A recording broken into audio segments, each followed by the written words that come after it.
More than 90% of our viewers haven't hit the subscribe button. If you're new, please hit the subscribe button. It gives us motivation to find more stories for you. Todo comenzó una tarde cualquiera de miércoles.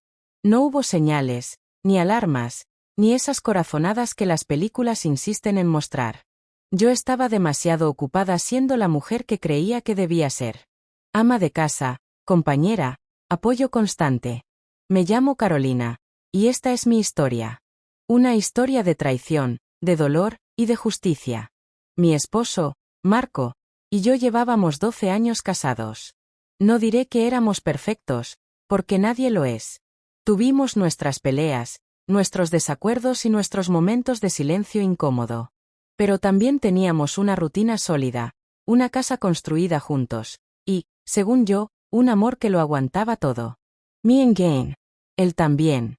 Durante años, trabajé desde casa como diseñadora gráfica freelance.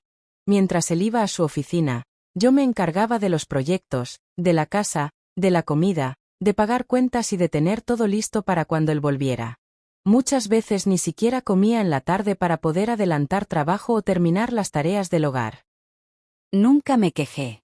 Pensaba que era mi deber, que así debía ser el matrimonio.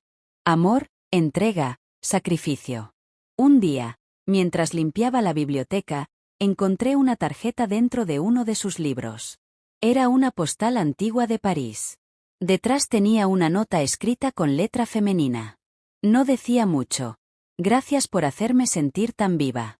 Te extraño cada segundo. No tenía nombre, ni fecha, ni dirección. Pero algo dentro de mí se quebró. No fue un dolor inmediato, fue más como si una grieta se abriera lenta pero constante, dejando pasar un frío que me heló el alma.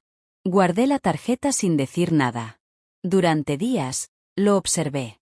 Cómo hablaba por teléfono, cómo miraba el reloj, cómo se duchaba antes de salir y volvía oliendo a perfumes que yo no usaba. Cada gesto, cada detalle, empezó a gritar verdades que yo no quería aceptar. Pero una cosa es la sospecha, y otra es la certeza. Decidí no confrontarlo. Aún no. Quería saber con quién. Quería saber desde cuándo. Quería saber por qué. Así que instalé una pequeña cámara en la sala. También activé el rastreo en su celular desde la cuenta familiar de Google. Todo legal, todo discreto. Y esperé. Una semana después, mientras él decía que trabajaría hasta tarde en una presentación urgente, lo seguí en el coche. Mantuve la distancia. Lo vi entrar a un pequeño café al sur de la ciudad. Y ahí estaba ella. Morena, elegante, más joven que yo. Se abrazaron. Él la besó en la frente como si fuera su esposa. Como si yo no existiera. Como si nuestros 12 años fueran un error en su calendario. No lloré. Lo juro. Me limité a tomar fotos. Muchas. Vídeos también. No por venganza aún, sino porque sabía que me los iba a necesitar para recordar que esto era real, que no era una pesadilla. Regresé a casa y me senté en la cocina, con las manos temblando. Mis hijos ya estaban dormidos. Marco llegó a las 11, se metió a la ducha y luego a la cama. Me abrazó por detrás como si nada. Como si todo siguiera igual. Al día siguiente, me levanté temprano y llevé a los niños al colegio. No fui a casa. Me senté en el parque, frente al lago, y pensé. Pensé en todo lo que había dado por ese hombre. En las oportunidades que rechacé, en los viajes que no hice, en los sueños que pospuse. Todo por construir un hogar, por seguir el guión que la sociedad le dicta a las esposas. Pero algo en mí cambió ese día. Decidí que no iba a llorar. Iba a actuar. Pero no como una víctima, sino como una mujer inteligente, paciente y estratégica. Volví a casa y empecé a recopilar toda la información posible. Su cuenta bancaria, los correos electrónicos, su calendario. Me volví una experta en ciberinvestigación doméstica. Descubrí que le transfería dinero a una cuenta cada 2 semanas. A nombre de Servicios Creativos Alondra. Ella se llamaba Alondra. Claro. El nombre apareció también en una reservación de hotel que encontré en sus correos archivados. Una suite romántica en Cuernavaca. 2 noches. Cena incluida. No le dije nada. Seguí mi rutina. Lo besaba por la mañana, le servía su café, le lavaba su ropa. Mientras tanto, abrí una cuenta de ahorros secreta. Vendí algunas cosas personales, joyas, ropa cara que no usaba, equipos viejos. Abrí también una carpeta con todo el material de su infidelidad. Fotos, mensajes, correos, capturas de pantalla. Todo organizado por fecha. No por rabia, sino por preparación. La justicia necesita orden. Mi venganza no iba a ser gritarle en medio de una cena o sacarlo de la casa a empujones. Eso sería darle el poder. Yo quería que sintiera lo que es perderlo todo sin saber cómo ni cuándo. Él pensaba que tenía el control. Que era más listo. Que podía vivir su doble vida sin consecuencias. Pero subestimó a la mujer con la que se casó. Contraté a un abogado. Le expliqué la situation. Le mostré las pruebas. Me ayudó a diseñar una estrategia legal para proteger a mis hijos y a mí. Mientras tanto, contraté a una amiga que trabaja en recursos humanos para investigar a Alondra. Resultó que trabajaba en una agencia de publicidad, pero no tenía muy buena reputación. Tenía historial de haber tenido relaciones con otros compañeros casados. Una especialista en escándalos privados. Nada que me sorprendiera, pero útil para lo que estaba planeando.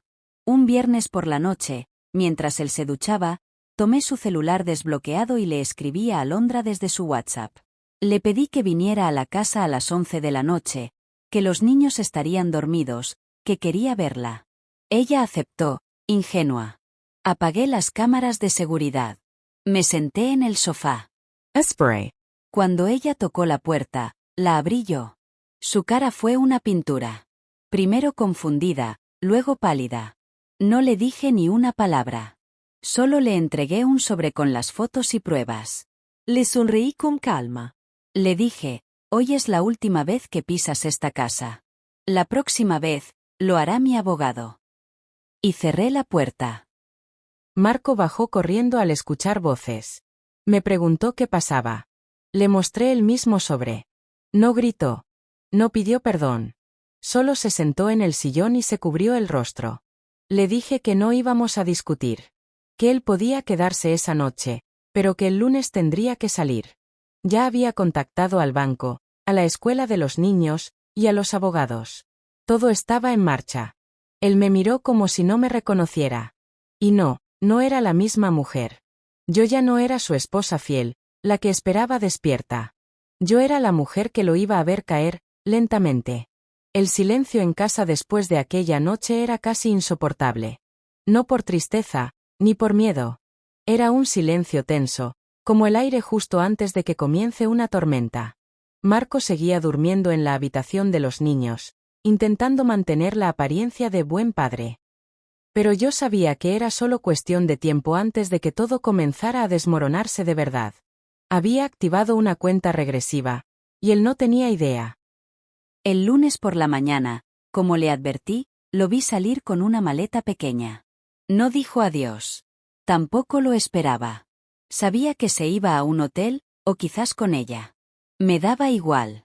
Porque yo ya no pensaba en él como mi esposo.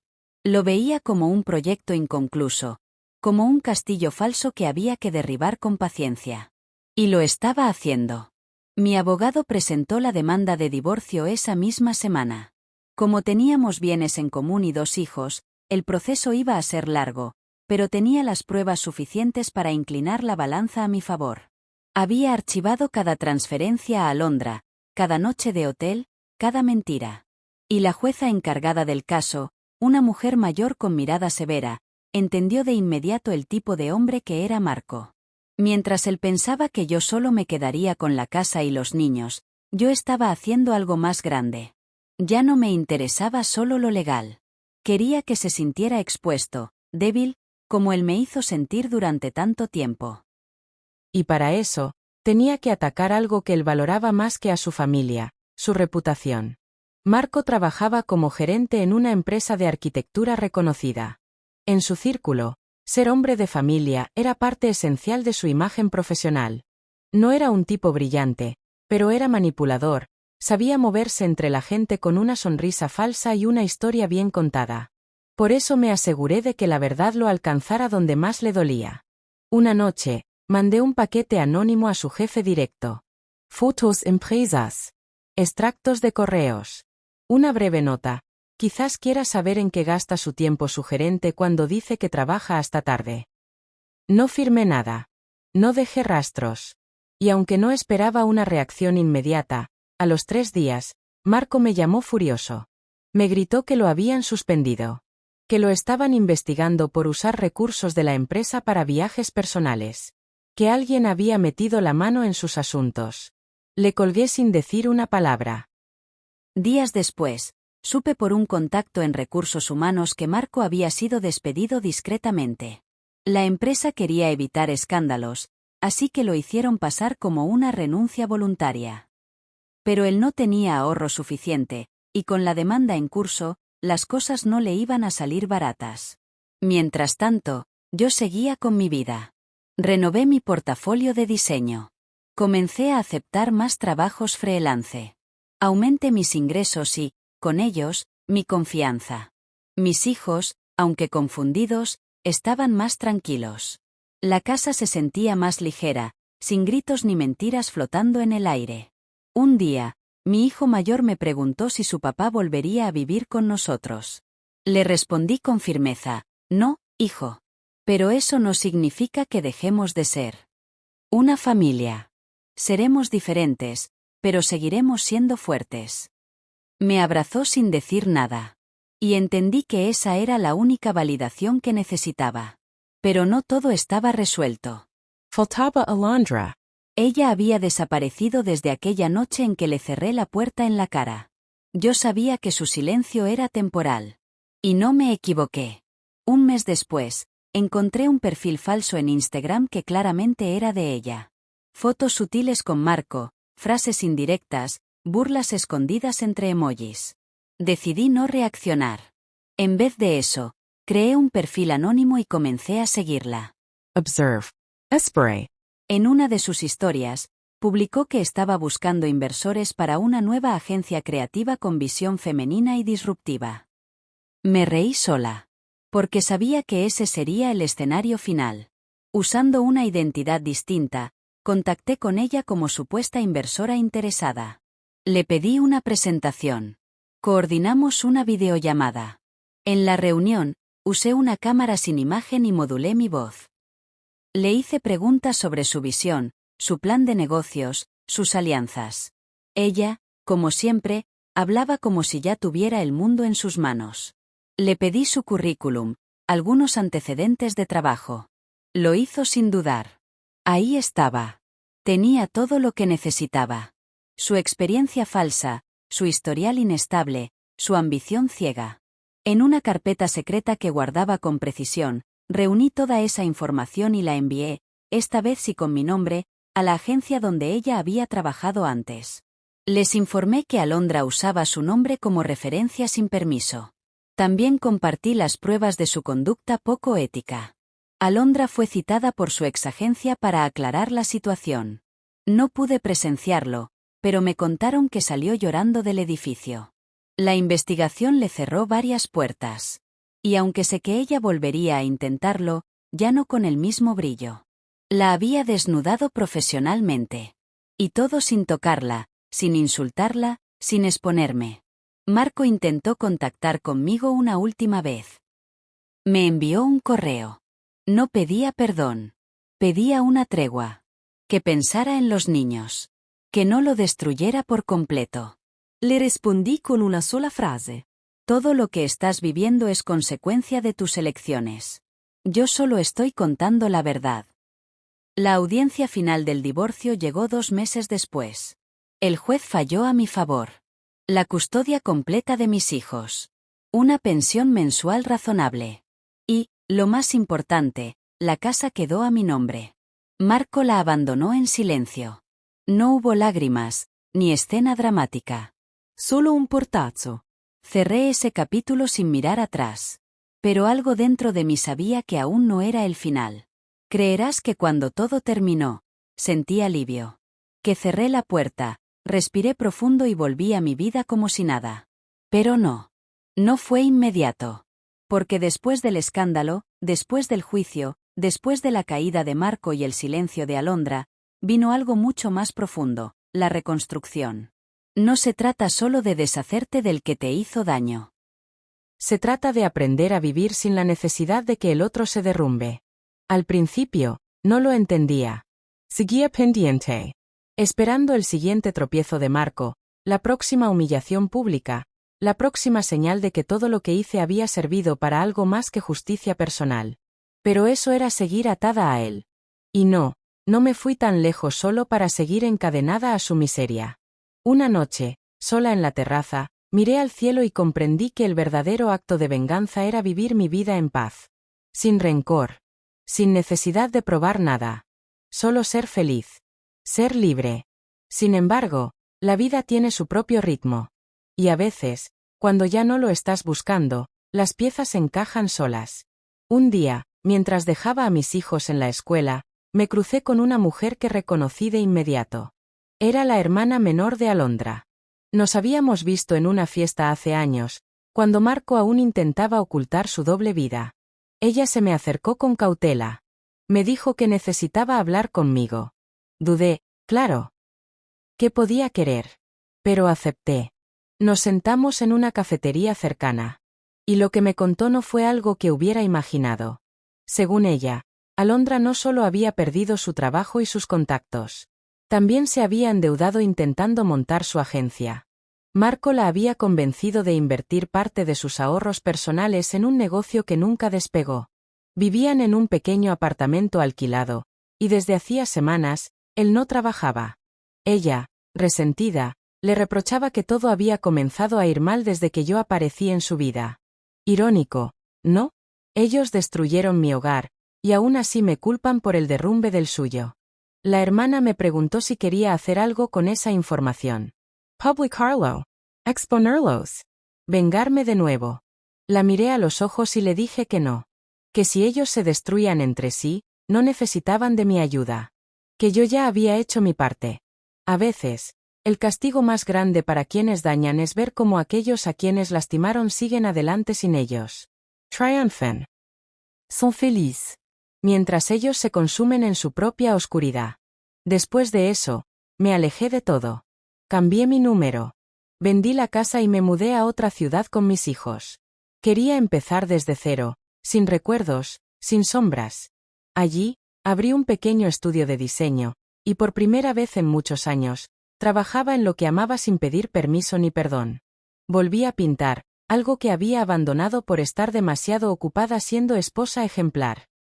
Empecé a salir, no con intención de encontrar a alguien, sino con la única meta de encontrarme a mí. Mis hijos se adaptaron bien. Les di una infancia sin secretos, sin discusiones nocturnas ni tensión en el aire. Los llevé a terapia para ayudarlos a entender que lo que pasó no fue culpa de ellos. Porque cuando una familia se rompe, los niños suelen culparse, aunque no lo digan. Y no iba a permitir que el egoísmo de Marco dejara cicatrices en ellos. Una tarde, mientras paseábamos en bicicleta por el parque, mi hijo menor me preguntó si su papá era malo. Me too. Bajé al nivel de sus ojos. Y le dije que su papá había tomado decisiones malas, pero que eso no significaba que fuera una mala persona por completo. Que todos cometemos errores, pero lo importante es aprender de ellos. Me abrazó, y en ese momento supe que, aunque yo no podía cambiar el pasado, sí podía construir un presente fuerte y un futuro mejor para ellos. Unos meses más tarde, recibí una carta por correo. Era de Marco. Escrita a mano. Casi ilegible, como si cada palabra le costara. Decía que estaba arrepentido. Que lo había perdido todo. Que Alondra lo había dejado. Que ahora entendía el daño que había causado. Que quería empezar de nuevo, aunque fuera como padre. No respondí. Guardé la carta en una caja y la cerré. No porque me doliera, sino porque ya no tenía espacio en mi vida para él, ni para sus culpas tardías. El tiempo pasó. Mi negocio creció. Abrí una pequeña galería para artistas independientes. Conocí gente nueva, formé amistades sinceras. Reí más en un año que en los últimos 10. A veces, por las noches, me acostaba sola y me preguntaba si alguna vez volvería a confiar. Pero ya no me dolía esa duda. No me angustiaba. Porque entendí que la confianza no empieza en los demás. Empieza en una misma. Muchos me preguntan si me arrepiento. Sí, dado el dolor, hubiera preferido no enterarme nunca. Y la verdad es que no. Porque ese engaño me despertó. Me hizo ver quién era realmente. Me dio el impulso para recuperar mi voz, mis sueños, mi vida. El engaño de Marco fue la chispa que encendió la versión más fuerte de mí. Hoy, cuando me miro al espejo, ya no veo a una mujer rota. Veo a una mujer que sobrevivió al fuego y salió más brillante. Que fue traicionada, sí, pero que usó cada pedazo de ese dolor como cimiento para algo más grande. No una venganza destructiva, sino una victoria silenciosa. Elegante. Implacable.